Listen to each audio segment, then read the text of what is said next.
kindergarten teacher was tragically killed in an auto accident near the end of my first year in school.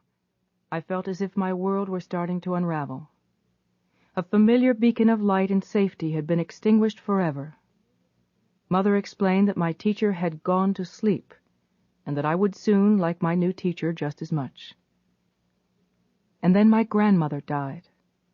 She was the only grandparent I ever knew, and she represented to me the summit of wisdom. Of course, my parents never took me to the funeral home or the service or the grave. Mother told me that Grandma, like my teacher, had just gone to sleep and wouldn't be coming back from the hospital any more. I thought about that beloved woman turning into food for worms, all because she had made the mistake of going to sleep one night. And with the unmistakable logic of a child, I knew that I would be the next to go. The night after the funeral, I refused to go to bed point blank. I was terrified.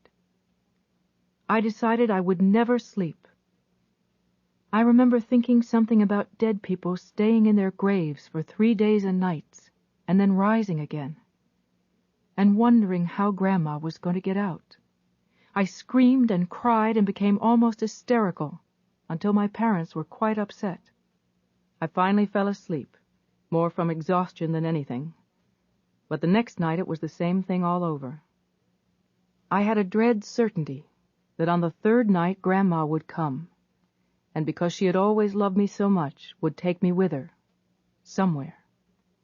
I had this awful dread that I, too, would have to spend 3 days and nights underground with the worms. The third day after the funeral, I sat up in bed, cuddling my rag doll, with my back against the cold plaster wall behind me, trying not to let my fears overwhelm me. But it was no use. I remember being cold in a way I had never experienced before.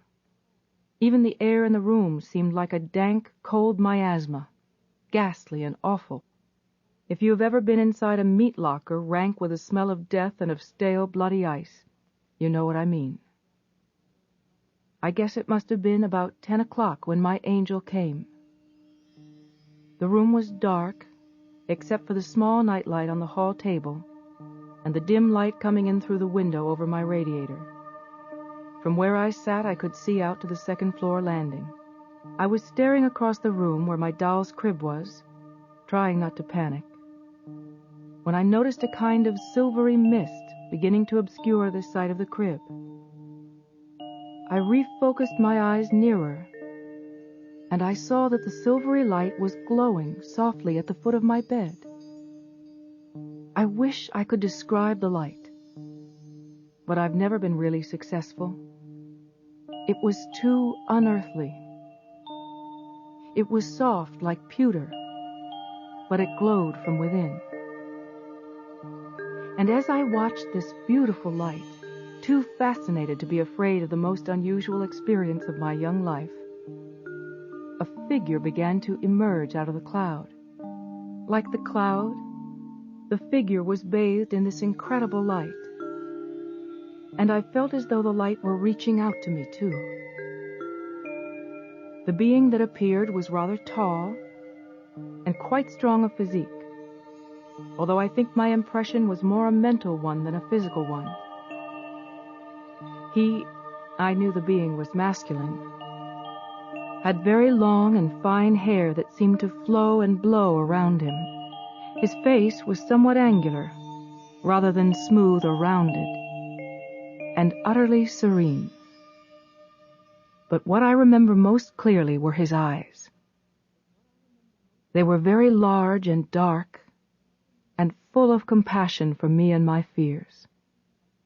"Do not be afraid, Eileen," the figure said in a voice like pure crystal. The being's words to me were like warm water. They melted the ice that had taken possession of my body and soul. My hands grew warm. The air, which had seemed frosty, now was like honey. "Who are you?" I asked him silently.